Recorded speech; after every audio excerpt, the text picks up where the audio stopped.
तो last episode के and पे हमने देखा था कि मूनचान और डीमन कर्ल लीडर एक बड़े से दरवाजे के सामने जाकर रुकते हैं। तो कर्ल लीडर अपने पास एक चार्म निकालता है, दरवाजे के ऊपर लगाकर उस दरवाजे को एक्टिवेट करते हैं। दरवाजा वहां पर ओपन होता है। जैसे वो दरवाजा खुलता है तो मूनचान के ऊपर बहुत ही जबरदस्त प्रेशर पड़ता है। तो वो कहता है कि यहाँ पर इतना प्रेशर कैसे पड़ है, लगता है कि दरवाजे को खोलने में बहुत ज्यादा एफर्ट लगी है। जैसे ही वो दरवाजा खुलता है तो सामने उसे एक अलग ही दुनिया दिखाई देती है, जहाँ पर काफी ज्यादा हरियाली होती है, डेजर्ट के बिल्कुल ऑपोजिट होती है। तो वो कहता है कि यहाँ पर क्या हो रहा है, यहाँ पर ऐसी स्पेस है जैसे कि यहाँ पर अलग ही दुनिया हो, मैं यहाँ पर किसी अलग ही दुनिया में आ गया हूँ। और यहाँ पर बहुत सारे ऐसे फूल है जैसे पहले मैंने कभी जिंदगी में देखे ही नहीं है। हालांकि मैं अपने गार्डन में रह चुका हूँ। हमारे जो टैंक फैमिली है, टैंक फैमिली में बहुत सारे पौधों की गार्डनिंग की जाती है, लेकिन वहां पर भी मैंने ऐसे कोई पौधे नहीं देखे। इसके साथ ही कर्ल लीडर और मूनचान दोनों वहां पर अंदर आ जाते हैं। अंदर आने के बाद कर्ल लीडर उसे कहता है कि मेरा सीक्रेट ट्रेनिंग ग्राउंड है, मैं यहीं पर जब फ्री होता हूँ तो यहाँ पर आकर ट्रेनिंग करता हूँ। ये जितनी भी चीज तुम यहाँ पर देख रहे हो, एक बहुत ही पावरफुल जादूगर जो कि हमारे डीमन सेक्टर से ही था, उसने अपनी इमेजिनरी स्पेस के साथ बनाई है। और ये स्पेस सिर्फ और सिर्फ हमारे जैसे कर्ल लीडर जो कि डायरेक्टली जो ब्लड डिसेंडेंट्स हैं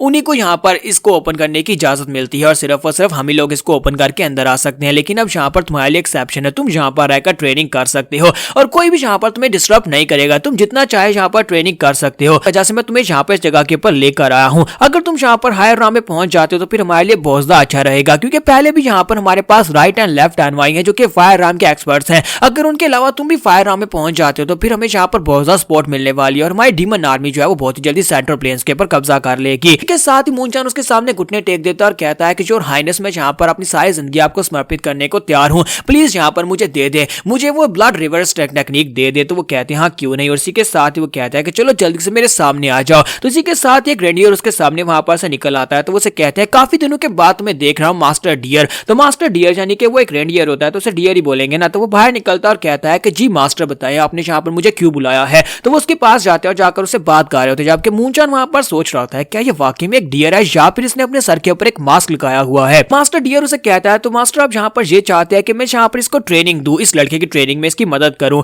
तो फिर ठीक है, जैसा आपने ऑर्डर किया बिल्कुल वैसा ही होगा। तो कर्ल लीडर उसे कहते हैं कि अब जबकि ये लड़का यहाँ पर ट्रेनिंग करने वाला है तो ये मास्टर यहाँ पर तुम्हारी मदद करेंगे। वो यहाँ पर मूनचान से कह रहे होते हैं कि मास्टर डियर के सभी ऑर्डर्स को फॉलो करना, जिस तरह से तुम्हें कहेंगे बिल्कुल वैसे ही करना। साथियों मूनचान से पूछता है कि मैं यहाँ पर तुमसे आखिरी बार पूछ रहा हूँ, क्या तुम अभी भी यहाँ पर उस ब्लड रिवर्स डीमन टेक्निक को सीखना चाहते हो या फिर तुमने अपने माइंड को चेंज कर लिया। तो मूनचान कहता है कि नहीं, मैं अभी भी उसको सीखना चाहता हूँ। तो डीमन मास्टर से कहते हैं तो ये तो बहुत ही अच्छी बात है। और साथ ही वो फिर से अपने प्रेशर को रिलीज करते हैं। जब वो प्रेशर को रिलीज करते हैं तो मूनचान की बॉडी वहां पर डिस्टॉर्ट होना शुरू हो जाती है। उसकी पूरी बॉडी वहां पर उलट पुलट हो रही होती है, क्योंकि उसकी बॉडी के अंदर यहाँ पर बहुत ज्यादा प्रेशर पड़ रहा था। डिमोनिक एनर्जी ओवरलोड हो रही होती है, क्योंकि डिमोनिक मास्टर ने पिछली एपिसोड में बता दिया था कि जहां पर अगर तुम उस रिवर्स ब्लड डीमन टेक्निक की ट्रू फॉर्म को सीखना चाहते हो, तुम्हें यहाँ पर दर्द को महसूस करना होगा, बार बार मरना होगा, दोबारा जिंदा होना होगा। जब वो उसके ऊपर प्रेशर डाल देते हैं तो मूनचान की बॉडी पूरी तरह से वहां पर उलट पुलट हो जाती है और उसे कहते हैं कि उम्मीद करता हूं कि तुम यहाँ पर इमोर्टल डीमन से ज्यादा बेहतर बनकर दिखाओगे। और इसी के साथ ही वहां पर से अपना चार्म निकालकर दरवाजे को क्लोज करके बाहर चले जाते हैं और कहते हैं कि जब तुम यहाँ पर से पावरफुल बनकर निकलोगे तब मैं तुमसे मिलने के लिए आऊंगा।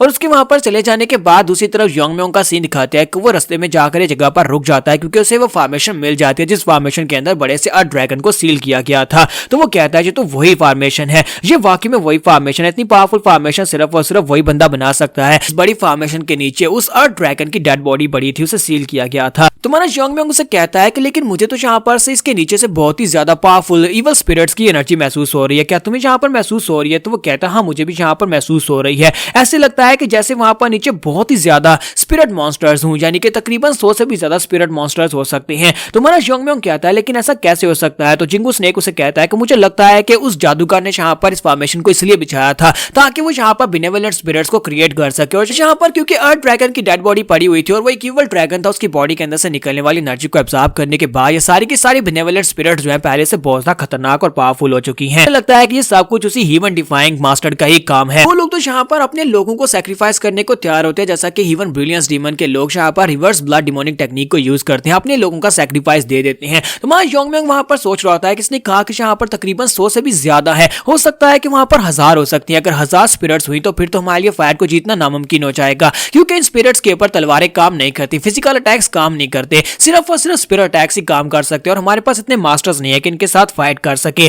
और ये फाइट जो है ये जीतना नामुमकिन होने वाली है। तो अब हम लोग यहाँ पर इतनी सारे को कैसे हैंडल करेंगे। तो इसी के साथ वो जिंगू स्नेक की तरफ देखता है तो जिंगू स्नेक की लाट टपक रही होती है। तुम्हारा जोंगम्योंग कहता है कि इसको क्या हो गया, लगता है कि इन सभी को खाना चाहता है। तो वो कहता है कि मास्टर अगर ऐसी बात है तो क्या मैं वहां पर जा सकता हूं। तो हमारा जोंगम्योंग से कहता है हाँ जाओ, चले जाओ। तो ये बात सुनने के बाद जिंगू स्नेक कहता है क्या वाकई में तुमने इतनी आसानी से मुझे इजाजत कैसे दे दी। तुम्हारा जोंगम्योंग से कहता है कि मैंने यहाँ पर तुम्हें इजाजत इसलिए दे दिया क्योंकि तुम वहां पर जाकर उन सभी इवल स्पिरिट्स को खा सकते हो। ये तुम्हारे लिए अगर आसान है तो फिर वहां पर जा सकते हो, क्योंकि मैं कोई रिचुअल मास्टर यहाँ पे जादूगर तो हूं नहीं, मुझे इवल स्पिरिट्स के बारे में ज्यादा कुछ नहीं पता। और क्योंकि तुम खुद यहाँ पर एक स्पिरिट हो तो मुझे लगता है कि तुम्हारे लिए ज्यादा आसान होगा और मुझे लगता है कि तुम्हारा लेवल उनसे ज्यादा हायर है। तो क्या तुम यहाँ पर उन सभी को आसानी से निकल पाओगे।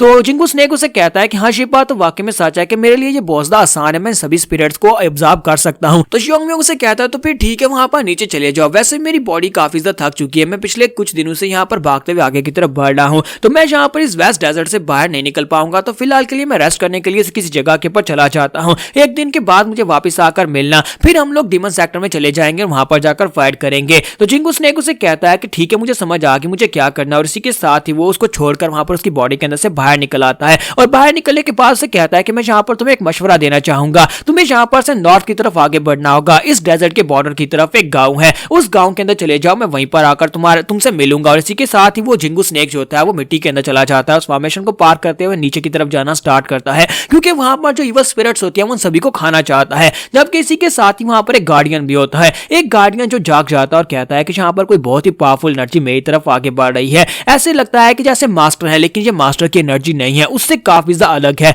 ये एनर्जी किसी हंग्री स्पिरिट की है। ऐसे लगता है कोई बहुत ही बड़ा स्पिरिट मॉन्स्टर जो है इन सभी स्पिरिट्स की एनर्जी को एब्जॉर्ब करना चाहता है, इनको खाना चाहता है। मास्टर ने कहा था कि जब तक यहाँ पर मैं वापस ना आऊं तब तक यहाँ पर किसी को एंटर होने नहीं देना, क्योंकि मैं यहाँ का गार्डियन हूं। तो फिर जो भी ये स्पिरिट है उसको मरना होगा। तो यहाँ पर जो गार्डियन होता है वो एक 4 आइड डिवाइन हाउंड होता है। तो डिवाइन हाउंड जो होता है वो यहाँ पर जिंगू स्नेक की एनर्जी को महसूस कर लेता है और कहता है कि जितने भी इंट्रूडर्स यहाँ पर आएंगे उन सभी को मरना होगा। तो यहाँ पर एपिसोड का एंड हो जाता है। नेक्स्ट एपिसोड में देखेंगे क्या जिंगू स्नेक इस 4 आई हाउंड को हरा पाएगा या नहीं और इन सभी इवल एनर्जीज को एब्जॉर्ब कर पाएगा या नहीं। तो एपिसोड की एक्सप्लेनेशन अच्छी लगी हो तो कमेंट करके जरूर बताइएगा, वीडियो को लाइक करना मत भूलिएगा। Thank you.